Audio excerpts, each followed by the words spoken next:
ਦੋਸਤੋ ਤੇ ਮਿੱਤਰੋ, ਤੁਸੀਂ ਦੇਖ ਰਹੇ ਹੋ ਉਫਕ ਟੀਵੀ। ਮੈਂ ਤੁਹਾਡਾ ਭਰਾ ਖਵਾਜਾ ਆਜ਼ਮ ਪੰਜਾਬ ਦੀ ਪਿਆਰੀ ਮਾਂ ਬੋਲੀ ਪੰਜਾਬੀ ਜ਼ੁਬਾਨ ਦੇ ਇਲਮੀ ਸਿਲਸਿਲੇ ਨਾਲ। ਇਸ ਵੀਡੀਓ ਦੇ ਤਹਿਕੀਕਾਰ ਕਿਬਰਿਆ ਸਦੀਕ ਨੇ। ਇਸ ਵੀਡੀਓ ਵਿੱਚ ਮੈਂ ਪੁਰਾਣੀ ਟੈਕਸਲਾ ਜਾਂ ਟਾਕਸ਼ਾਸ਼ੀਲਾ ਯੂਨੀਵਰਸਿਟੀ ਤੇ ਉਸ ਦੀ ਤਾਲੀਮ ਉੱਤੇ ਗੱਲ ਕਰਾਂਗਾ। ਇਸ ਵੀਡੀਓ ਵਿੱਚ ਦੋਸਤਾਂ ਨੂੰ ਪਤਾ ਲੱਗੇਗਾ ਇਹ ਯੂਨੀਵਰਸਿਟੀ ਕਿੱਥੇ ਕਾਇਮ ਸੀ, ਇਸ ਯੂਨੀਵਰਸਿਟੀ ਨੇ ਪੰਜਾਬ ਉੱਤੇ ਕੀ ਅਸਰ ਪਾਇਆ, ਇਸ ਯੂਨੀਵਰਸਿਟੀ ਤੋਂ ਕਿਸ ਵੱਡੀ ਸ਼ਖਸੀਅਤ ਨੇ ਤਾਲੀਮ ਹਾਸਲ ਕੀਤੀ। ਅੱਗੇ ਵਧਣ ਤੋਂ ਪਹਿਲਾਂ ਦੋਸਤੋ ਤੇ ਮਿੱਤਰੋ, ਇਸ ਚੈਨਲ ਨੂੰ ਸਬਸਕ੍ਰਾਈਬ ਕਰੋ ਤੇ ਨਾਲ ਲੱਗੇ ਹੋਏ ਘੰਟੀ ਦੇ ਬਟਨ ਨੂੰ ਵੀ ਜ਼ਰੂਰ ਪ੍ਰੈਸ ਕਰੋ ਤਾਂ ਤੁਹਾਨੂੰ ਇਸ ਚੈਨਲ ਦੀ ਹਰ ਪੰਜਾਬੀ ਸਿਲਸਿਲੇ ਦੀ ਹਰ ਮਾਲੂਮਾਤੀ ਵੀਡੀਓ ਮਿਲਦੀ ਰਹੇ। ਦੋਸਤੋ, ਅੱਜ ਮੈਂ ਦੁਨੀਆ ਦੀ ਉਸ ਪੁਰਾਣੀ ਯੂਨੀਵਰਸਿਟੀ ਜਿਹਦੀ ਪੰਜਾਬ ਵਿੱਚ ਸੀ ਯਾਨੀ ਟੈਕਸਲਾ ਯੂਨੀਵਰਸਿਟੀ, ਉਹਦੇ ਵੱਲ ਕੁਝ ਝਾਤ ਪਾਵਾਂਗਾ ਤਾਂ ਜੇ ਪੰਜਾਬੀ ਬੋਲਣ ਵਾਲਿਆਂ ਨੂੰ ਅਹਿਸਾਸ ਹੋਵੇ ਕਦੀ ਉਹ ਵੀ ਦੌਰ ਸੀ ਜਦੋਂ ਇਹ ਖਿੱਤਾ ਦੁਨੀਆ ਵਿੱਚ ਇਲਮ ਦਾ ਇੱਕ ਵੱਡਾ ਮਰਕਜ਼ ਸੀ ਤੇ ਦੁਨੀਆ ਇਸ ਗੱਲ ਨੂੰ ਮੰਨਦੀ ਹੈ ਪਰ ਅਸੀਂ ਇਹਨੂੰ ਭੁੱਲੇ ਹੋਏ ਹਾਂ। ਇਹ ਯੂਨੀਵਰਸਿਟੀ ਇਸਲਾਮਾਬਾਦ ਤੋਂ 30 ਕਿਲੋਮੀਟਰ ਦੂਰ ਸੀ। ਅੱਜ ਵੀ ਇਹਦੇ ਕੁਝ ਨਿਸ਼ਾਨ ਬਾਕੀ ਨੇ। 515 ਕਬਲੇ ਮਸੀਹ ਵਿੱਚ ਈਰਾਨ ਦੀ ਹੰਜਾ-ਮੰਸ਼ੀ ਹਕੂਮਤ ਨੇ ਸ਼ਮਾਲ ਮਗਰਬੀ ਕਦੀਮ ਹਿੰਦੁਸਤਾਨੀ ਬਰੇ ਸਗੀਰ ਵਿੱਚ ਆਪਣੀ ਹਕੂਮਤ ਕਾਇਮ ਕਰ ਲਿੱਤੀ। ਇਸ ਇਲਾਕਿਆਂ ਦਾ ਦਾਰੁਲ ਹਕੂਮਤ ਟੈਕਸਲਾ ਸ਼ਹਿਰ ਸੀ ਜਿਹਦੇ ਵਿੱਚ ਇੱਕ ਕਦੀਮ ਟੈਕਸਲਾ ਯੂਨੀਵਰਸਿਟੀ ਇੱਕ ਮਸ਼ਹੂਰ ਕਦੀਮ ਯੂਨੀਵਰਸਿਟੀ ਸੀ। ਟੈਕਸਲਾ ਸ਼ਹਿਰ ਆਪਣੇ ਵੇਲੇ ਦਾ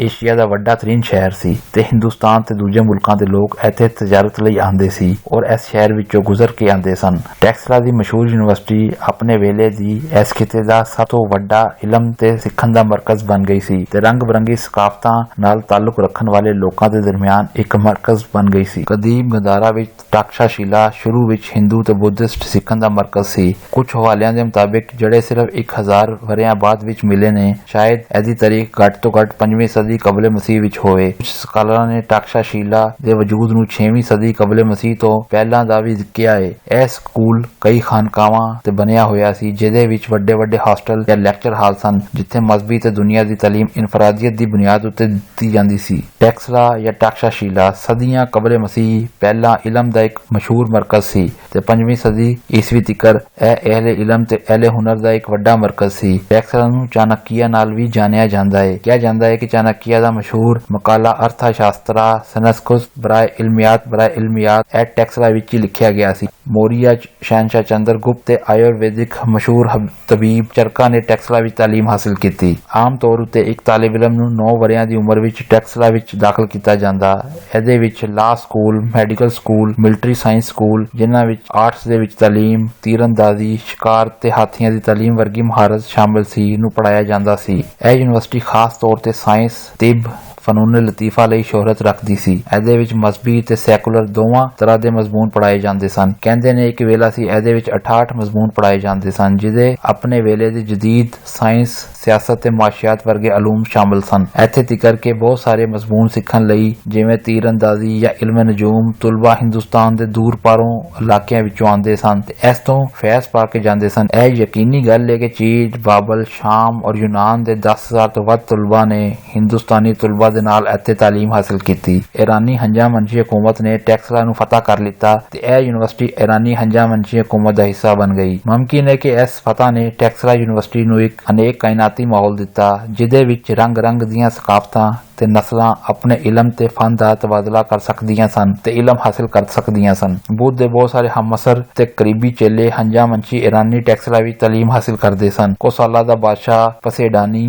ਬੁੱਧ ਦਾ ਜਿਗਰੀ ਯਾਰ ਸੀ। ਪਸੇਡਾਨੀ ਦੀ ਫੌਜ ਦਾ ਕਮਾਂਡਰ ਐਗੋਲੀ ਮੋਲਾ ਬੁੱਧ ਦਾ ਚੇਲਾ ਸੀ। ਇਸ ਯੂਨੀਵਰਸਿਟੀ ਵਿੱਚ ਕੁਝ ਮਸ਼ਹੂਰ ਲੋਕਾਂ ਨੇ ਵੀ ਤਾਲੀਮ ਹਾਸਲ ਕੀਤੀ ਜਿਨ੍ਹਾਂ ਵਿੱਚ ਐਗੋਲੀ ਮੋਲਾ, ਜਿਹਨੂੰ ਆਹਿਸਕਾ ਵੀ ਕਿਹਾ ਜਾਂਦਾ ਸੀ, ਉਹ ਬੁੱਧ ਦਾ ਕਰੀਬੀ ਚੇਲਾ ਸੀ। ਇਹਦੇ ਬਾਰੇ ਕਿਹਾ ਜਾਂਦਾ ਹੈ ਕਿ ਉਹਦੇ ਮਾਪਿਆਂ ਨੇ ਉਹਨੂੰ ਇੱਕ ਮਸ਼ਹੂਰ ਉਸਤਾਦ ਦੇ ਹੇਠ ਤਾਲੀਮ ਹਾਸਲ ਕਰਨ ਲਈ ਟੈਕਸਲਾ ਭੇਜਿਆ। ਉੱਥੇ ਉਹਨੇ ਆਪਣੀ ਤਾਲੀਮ ਤੇ ਹੁਨਰ ਵਿੱਚ ਅਬੂਰ ਹਾਸਲ ਕੀਤਾ। ਦੂਸਰੀ ਸ਼ਖਸੀਅਤ ਦਾ ਨਾਂ ਚਰਕਾ ਹੈ, ਹਿੰਦੁਸਤਾਨੀ ਜਿਹਨੂੰ ਦਵਾਈਆਂ ਦਾ ਪਿਓ ਔਰ ਆਯੁਰਵੇਦ ਵਿੱਚ ਇੱਕ ਸਰਕੜਵਾ ਨਾਂ ਹੈ। ਕਿਹਾ ਜਾਂਦਾ ਹੈ ਕਿ ਉਹਨੇ ਤਿੱਬੀ ਤਾਲੀਮ ਟੈਕਸਲਾ ਵਿੱਚ ਹਾਸਲ ਕੀਤੀ ਸੀ ਤੇ ਉੱਥੇ ਹੀ ਮਰੀਜ਼ਾਂ ਨੂੰ ਵੀ ਵੇਖਦਾ ਸੀ। ਤੀਸਰੀ ਸ਼ਖਸੀਅਤ ਦਾ ਨਾਂ ਪੈਨੀ ਹੈ ਜਿਹੜਾ ਕਦੀਮ ਹਿੰਦੁਸਤਾਨ ਵਿੱਚ ਸੰਸਕ੍ਰਿਤ ਮਾਹਿਰ ਸੀ, ਗ੍ਰਾਮਰ ਉੱਤੇ ਕਾਬਲ ਆਲਮ ਸੀ। 19ਵੀਂ ਸਦੀ ਵਿੱਚ ਯੂਰਪੀ ਸਕਾਲਰਾਂ ਦੇ ਜ਼ਰੀਏ ਪੈਨੀ ਦੇ ਕੰਮ ਦਾ ਖੋਜ ਤੇ ਇਸ਼ਾਅਤ ਦੇ ਬਾਅਦ ਉਹਨੂੰ ਲਸਾਨੀਅਤ ਦਾ ਪਿਓ ਸਮਝਿਆ ਜਾਂਦਾ ਹੈ। ਜਦੀਦ ਜ਼ਮਾਨਾ ਦੇ ਤਰੱਕੀ ਦੇ ਵਿੱਚ ਇਹਦੇ ਅਸਰ ਇਲਮ ਨੂੰ ਬਹੁਤ ਉੱਚੇ ਤੇ ਵਸੀਹ ਪੈਮਾਨੇ ਤੇ ਮੰਨਿਆ ਗਿਆ ਹੈ। ਇਹਦੀ ਗ੍ਰਾਮਰ ਦੀ ਬੁਨਿਆਦ ਫਰਡੀਨੈਂਡ ਡੀ ਸਸੋ ਔਰ ਲਿਓਨਾਰਡ ਬਲੂਮਫੀਲਡ ਵਰਗੇ ਵੱਡੇ ਉਲਮਾ ਤੇ ਅਸਰ ਪਿਆ। ਪੈਨੀ ਮਹਾਜਨ ਪੀੜਾ ਅਹਿਦ ਦੇ ਦੌਰਾਨ ਬਰੇ ਸਗੀਰ ਦੇ ਸ਼ਮਾਲ ਮਗਰਬੀ ਇਲਾਕੇ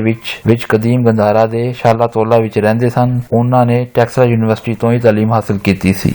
ਚੌਥੀ ਸ਼ਖਸੀਅਤ ਦਾ ਨਾਂ ਚਾਣਕਿਆ ਜਾਂ ਕੋਟਲੀਆ ਏ। ਜੇ ਸਿਆਸਤ ਤੇ ਸਿਆਸਤ ਦੇ ਅਸੂਲਾਂ ਬਾਰੇ ਵਿੱਚ ਗੱਲ ਕੀਤੀ ਜਾਵੇ ਤੇ ਚਾਣਕਿਆ ਕੋਟਲੀਆ ਦੇ ਜ਼ਿਕਰ ਨਾ ਕੀਤਾ ਜਾਵੇ ਇਹ ਕਿਵੇਂ ਹੋ ਸਕਦਾ ਹੈ। ਇੰਡੀਆ ਦੇ ਪ੍ਰਧਾਨ ਮੰਤਰੀ ਦਾ ਘਰ ਜਿਸ ਸੜਕ ਉੱਤੇ ਹੈ ਉਹਦਾ ਨਾਂ ਹੀ ਇੰਡੀਆ ਨੇ ਚਾਣਕਿਆ ਰੋਡ ਰੱਖ ਦਿੱਤਾ ਹੈ। ਮੌਰੀਆ ਸਲਤਨਤ ਦੇ ਬਾਨੀ ਚੰਦਰਗੁਪਤ ਮੌਰੀਆ ਨੇ ਆਪਣਾ ਬਾਇਸਰ ਵਜ਼ੀਰ-ਏ-ਆਜ਼ਮ ਚਾਣਕਿਆ ਹੀ ਨੂੰ ਲਾਇਆ ਸੀ। ਪੰਜਵੀਂ ਸ਼ਖਸੀਅਤ ਚੰਦਰਗੁਪਤ ਮੌਰੀਆ ਦੀ ਹੈ। ਬੁੱਧਿਸਟ ਅਦਬ ਵਿੱਚ ਦੱਸਿਆ ਗਿਆ ਹੈ ਕਿ ਮੌਰੀਆ ਸਲਤਨਤ ਦੇ ਬਾਨੀ ਚੰਦਰਗੁਪਤ ਮੌਰੀਆ ਅਗਰਚਾ ਮਗਧਾ ਵਿੱਚ ਪਟਨਾ ਦੇ ਨੇੜੇ ਜਨਮ ਲਿਆ ਸੀ, ਚਾਣਕਿਆ ਨੇ ਉਹਦੀ ਤਾਲੀਮ ਅਤੇ ਤਰਬੀਅਤ ਟੈਕਸਲਾ ਵਿੱਚ ਕੀਤੀ ਸੀ ਤੇ ਉਹਨੂੰ ਸਾਰੇ ਉਸ ਦੌਰ ਦੇ ਅਲੂਮੋ ਫਨੂਨ ਦੀ ਤਾਲੀਮ ਦਿੱਤੀ ਸੀ ਜਿਹਦੇ ਵਿੱਚ ਫੌਜੀ ਅਲੂਮ ਵੀ ਸ਼ਾਮਲ ਸਨ। ਉੱਥੇ ਉਸਨੇ 8 ਵਰ੍ਹੇ ਤਾਲੀਮ ਹਾਸਿਲ ਕੀਤੀ। ਯੂਨਾਨੀ ਤੇ ਹਿੰਦੂ ਤਹਿਰੀਰਾਂ ਵਿੱਚ ਇਹ ਲਿਖਿਆ ਹੋਇਆ ਹੈ ਕਿ ਕੋਟਲੀਆ ਚਾਣਕਿਆ ਬਰਸਗੀਰ ਪਾਕ ਹਿੰਦ ਦੇ ਰਹਿਣ ਵਾਲੇ ਸਨ ਤੇ ਚੰਦਰਗੁਪਤ 8 ਵਰ੍ਹੇ ਇਸ ਯੂਨੀਵਰਸਿਟੀ ਵਿੱਚ ਤਾਲਿਬ ਇਲਮ ਰਹੇ। ਪਲੋਟਰਕ ਇਹ ਦਾਅਵਾ ਵੀ ਕੀਤਾ ਹੈ ਕਿ ਸਿਕੰਦਰ ਆਜ਼ਮ ਨੇ ਪੰਜਾਬ ਵਿੱਚ ਨੌਜਵਾਨ ਚੰਦਰਗੁਪਤ ਨਾਲ ਮੁਲਾਕਾਤ ਕੀਤੀ ਸੀ। ਉਮੀਦ ਹੈ ਪੰਜਾਬੀ ਜ਼ੁਬਾਨ ਦਾ ਇਹ ਇਲਮੀ ਟੁਕੜਾ ਤੁਹਾਨੂੰ ਪਸੰਦ ਆਏਗਾ। ਮਾਂ ਬੋਲੀ ਨਾਲ ਪਿਆਰ ਕਰਨਾ ਹਰ ਬੰਦੇ ਦਾ ਹੱਕ ਹੈ। ਪੰਜਾਬੀ ਜ਼ੁਬਾਨ ਦੀ ਮਜ਼ੀਦ ਹੌਸਲਾ ਅਫਜ਼ਾਈ ਵਾਸਤੇ ਇਸ ਵੀਡੀਓ ਨੂੰ ਲਾਈਕ ਤੇ ਸ਼ੇਅਰ ਜ਼ਰੂਰ ਕਰਨਾ। ਸ਼ੁਕਰੀਆ।